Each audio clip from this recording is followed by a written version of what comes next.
अब हम चर्चा करेंगे निफ्टी और बैंक निफ्टी पर क्या संभावनाएं बन सकती हैं। आपको याद होगा कल हमने चलते चलते बैंक निफ्टी के ऊपर अपना एक कमेंट दिया था और यही कहा था कि बाजारों के अंदर बैंक निफ्टी बहुत महत्वपूर्ण है और यहाँ पर कुछ कमजोरी की संभावनाएं बन सकती हैं।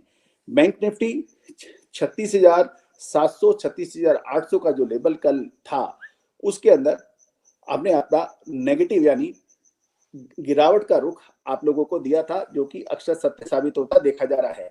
वर्तमान में बैंक निफ्टी 36,403 के लेवल के ऊपर ट्रेड कर रही है। बीएसई सेंसेक्स लगभग 300 पॉइंट डाउन होके 58,154 पे ट्रेड कर रहा है और निफ्टी लगभग 85 पॉइंट डाउन होके 17,316 पे ट्रेड कर रही है।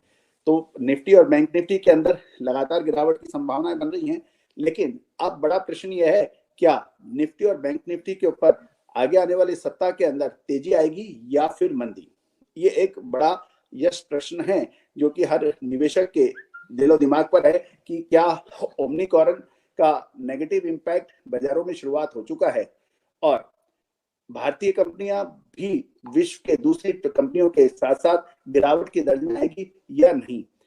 फाइनेंशियल एस्ट्रोलॉजी के मतानुसार और एस्ट्रो टेक्निकल के आधार पर मुझे लगता है कि निफ्टी और बैंक निफ्टी अगले सप्ताह सकारात्मक रुख की तरफ इशारा कर रहा है और निचले स्तर के ऊपर बाइंग की जा सकती है। अब महत्वपूर्ण बिंदु यह है कि कौन से स्टॉक्स, कौन से शेयर्स पे अब नजर रखनी चाहिए।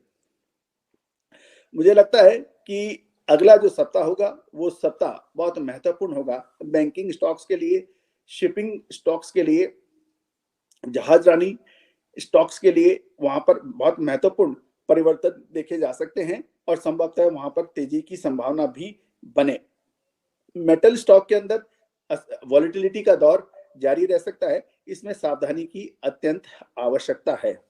टेक्निकल टेक्स्ट सूचना एवं प्रौद्योगिकी या आईटी स्टॉक्स के अंदर भी हम नजर रख सकते हैं, उसके अंदर भी पॉजिटिव ब्रेकआउट होने की पूरी संभावनाएं बन सकती हैं।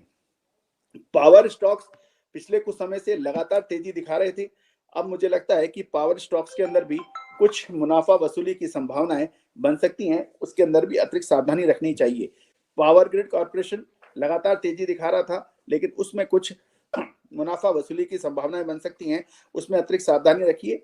एनटीपीसी के ऊपर भी आप नजर रखिए, वहां पर भी कुछ गिरावट की संभावनाएं बन सकती हैं। इसके अतिरिक्त